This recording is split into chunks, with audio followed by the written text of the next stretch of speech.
नमस्कार बंधु।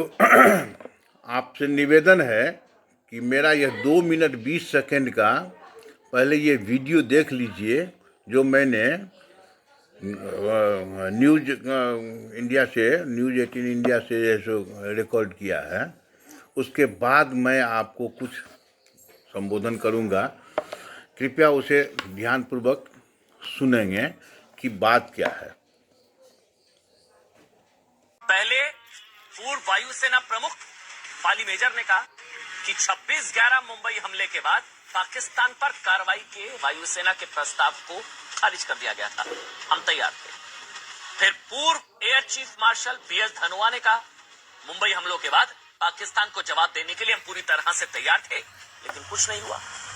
फिर अमेरिका के पूर्व राष्ट्रपति बराक ओबामा ने प्रॉमिस लैंड में ये लिखा अपनी किताब में कि मनमोहन सिंह पाकिस्तान पर हमला करने से बच रहे थे। वो चिंतित थे कि मतलब एक तरीके से मुसलमान विरोधी भावनाएं बढ़ रही है। फिर पूर्व विदेश सचिव श्री शंकर मेनन ने भी कहा कि वो पाकिस्तान पर तुरंत हमले के पक्ष में थे, लेकिन सरकार शीर्ष स्तर पर फैसला हुआ कि पाकिस्तान पर हमला उचित कदम नहीं होगा। 4 मैंने आपको बताया। और अब मनीष तिवारी ने भी यही कहा है।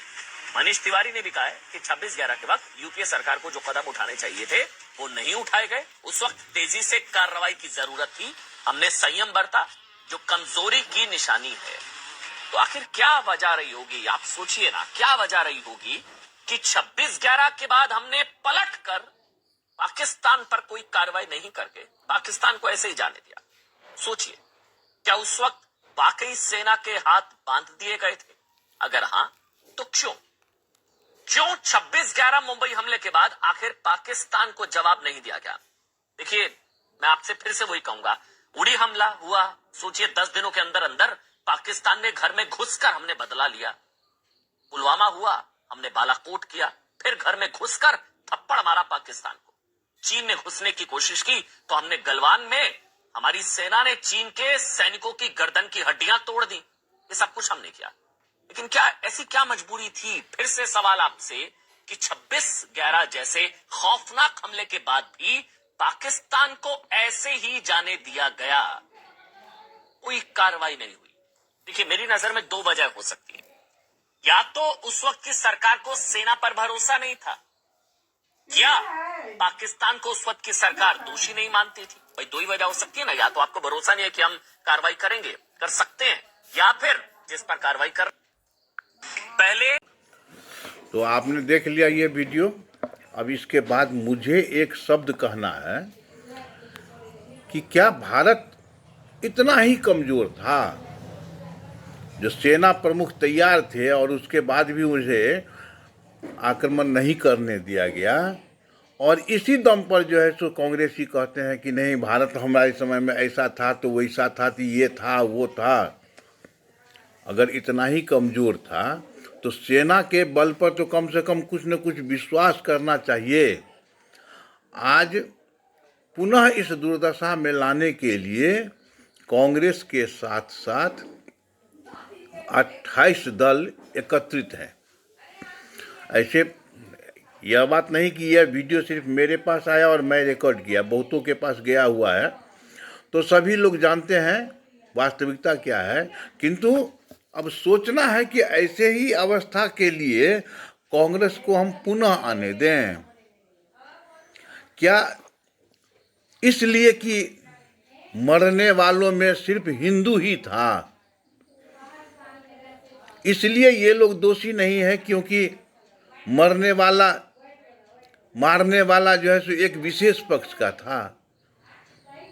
हिंदुओं के प्राणों की कोई कीमत नहीं है क्या? यह तो एक घटना है।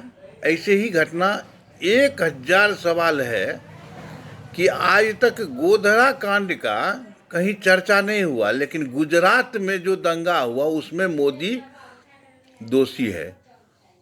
उसमें क्या दोषी है? तो गुजरात में दंगा हुआ तो मोदी के हाथ खून से रंगे हुए हैं, ये इन लोगों का वक्तव्य है। लेकिन गोधरा में ट्रेन घटना में इतने साधु संतों को मार दिया गया, कहीं कोई चिंता नहीं है, कि चर्चा भी नहीं है आज तक। इतना ही नहीं, मुलायम सिंह के सरकार में कम से कम 60-62 महात्माओं को जो जा रहे थे परिक्रमा में, सिर्फ इसलिए मरवा दिया गया कि वो अयोध्या जा रहे थे। और उनका वक्तव्य आया बाद में कि मुसलमानों को खुश करने के लिए हमने ऐसा किया।